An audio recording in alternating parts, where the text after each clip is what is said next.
Hello बच्चों, मेरा नाम है मोहित और आपका स्वागत है हमारे यूट्यूब चैनल स्ट्रीट चैंपियन के अंदर। तो आज अपन जो बीए सेकंड सेमेस्टर का हिंदी साहित्य का जो प्रश्न पत्र होता है या पेपर होगा आपका कहानी व उपन्यास, उससे संबंधित पहले मैं आपको सिलेबस बताऊंगा, क्या क्या सिलेबस रहेगा, कितने कितने नंबर के क्वेश्चन आएंगे। उसके बाद में मैं महत्वपूर्ण प्रश्न भी आपको कराऊंगा।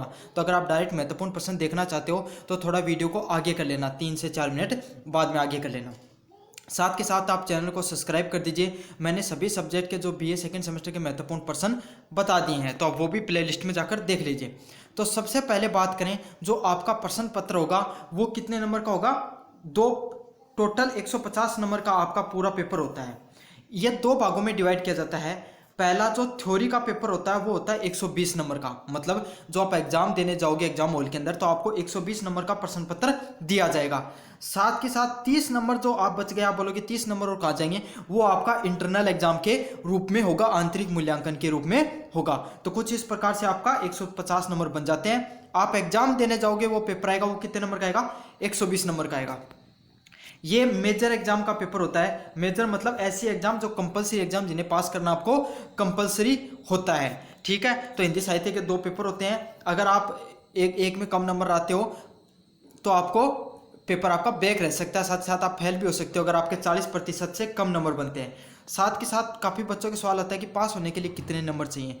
तो अब पहले तो 36% चाहिए थे, अब 120 का जो 40% आपको नंबर चाहिए होते हैं इसमें से पास होने के लिए। ठीक है, सॉरी 150 के, तो कुल आपको 60 नंबर चाहिए इसमें से पास होने के लिए।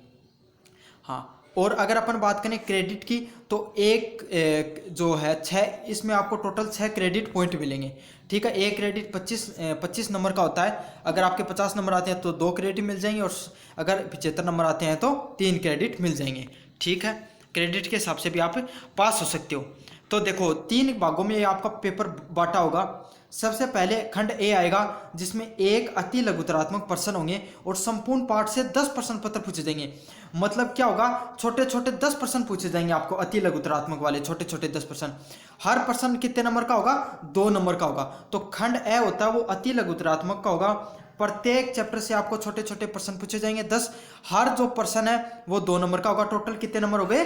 20 नंबर हो गए खंड ए में। फिर आता है खंड बी। तो खंड बी में 4 व्याख्याएं होंगी आपके सामने।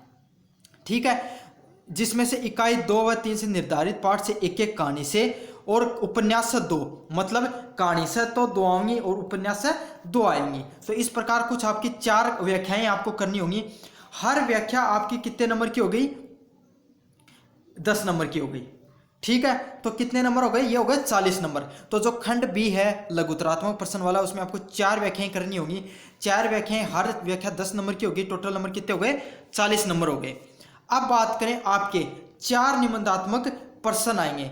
ठीक है, 6, 7, 8, 9 निबंधात्मक प्रश्न आएंगे। चारों यूनिट से एक एक प्रश्न पूछा जाएगा। प्रत्येक प्रश्न वो 15 नंबर का होगा। तो इस प्रकार कितने नंबर का हो गए? 60 नंबर के हो गए। ठीक है, तो ऐसे आपके पूरे पेपर में 9 प्रश्न आएंगे। अच्छा, निबंधात्मक प्रश्न पत्र है वो अथवा में आएंगे, ये बात याद रख लेना। ठीक है, खंड ए 20 नंबर का, खंड बी 40 नंबर का, और खंड जो सी है वो 60 नंबर का। तो कुल इस प्रकार आपके हो गए 120 नंबर। तो आपको समझ में आ गया होगा किस प्रकार से आपको लाना है। और आपको पास होने के लिए 40 नंबर चाहिए। 150 का 40% आपको नंबर चाहिए, तो कितने नंबर चाहिए टोटल पास होने के लिए? 60 नंबर। दोनों पेपर में आपको 120 नंबर लाने हैं। काफ़ी बच्चों को ये समस्या रहती है कि हम फेल किस आधार पे हो सकते हैं। तो अगर हिंदी साहित्य का जो फर्स्ट पेपर हुआ था आपको, अगर उसमें आपको मान लीजिए 40 नंबर आए, ठीक है, और अगर आपको जो सेकंड पेपर हुआ है उसमें आपके आगे लगभग 90 नंबर, तो ऐसे कितने हो गए? 130 नंबर। तो आप टोटल पास हो गए हो कुल मिला के। ठीक है, एक मतलब क्या तो आप दोनों में 60 से प्लस ज़्यादा नंबर लाकर पास हो सकते हो, या फिर टोटल 120 से ज़्यादा नंबर दोनों में मिलाकर ज़्यादा लाकर पास हो सकते हो। तो ये होता है पास होने का सारा वो। तो अब शुरू करते हैं अपन यूनिट वाइज प्रश्न पत्र। सबसे पहले यूनिट फर्स्ट की बात करें तो पहले आपका यूनिट होगी वो कौन सी होगी? जिसमें आएगा कहानी एवं तत्व है, कहानी उद्भव व विकास के जो प्रमुख चरण है वो, उपन्यास परिभाषा व तत्व है, और लास्ट है हिंदी उपन्यास उद्भव व विकास के प्रमुख चरण। तो इसमें जो हिंदी, एक तो ये वाला इंपॉर्टेंट क्वेश्चन है और एक ये वाला इंपॉर्टेंट क्वेश्चन होता है इसमें।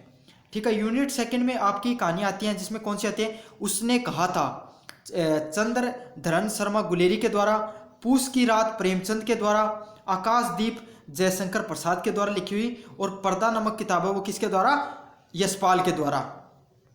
ठीक है।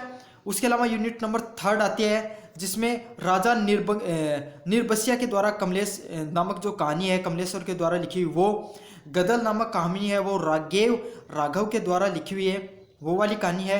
सिक्का बदल गया कृष्णा सोबती के द्वारा लिखी हुई, बहुत ज़्यादा महत्वपूर्ण है। और तिरछी नामक किताब कहानी है उदय प्रकाश के द्वारा लिखी हुई, ये ज़्यादा महत्वपूर्ण है।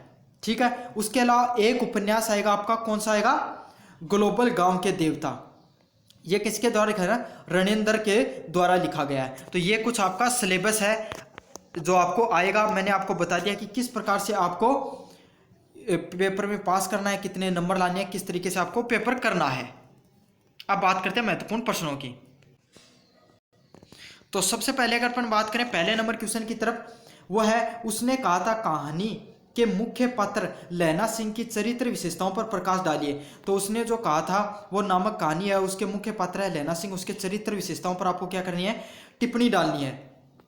दूसरी बात, पूस की रात कहानी के नामांकन की सार्थकता पर प्रकाश डालते हुए उसके नायक की चरित्र विशेषताओं का उल्लेख कीजिए। तो पूस की रात नामक जो कहानी है उसके नामकरण पर आपको सार्थकता पर प्रकाश डालनी है और उसके नायक की जो चरित्र विशेषताएं उस पर टिप्पणी करनी है।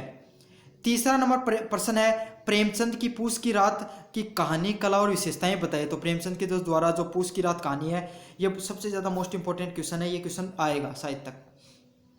4 नंबर क्वेश्चन है पर्दा कहानी के तत्वों के आधार पर गदल कहानी के नायक के चरित्र चित्रण की कहानी व चरित्र कीजिए व कहानी का मूल्यांकन कीजिए। तो जो पर्दा नामक कहानी है उसके तत्वों के आधार पर जो गदल कहानी है उसके नायक का क्या करना, अपने को चरित्र चित्रण करना है। 5वां नंबर प्रश्न है तिरछी कहानी के शीर्षक की सार्थकता एवं उद्देश्य पर प्रकाश डालिए।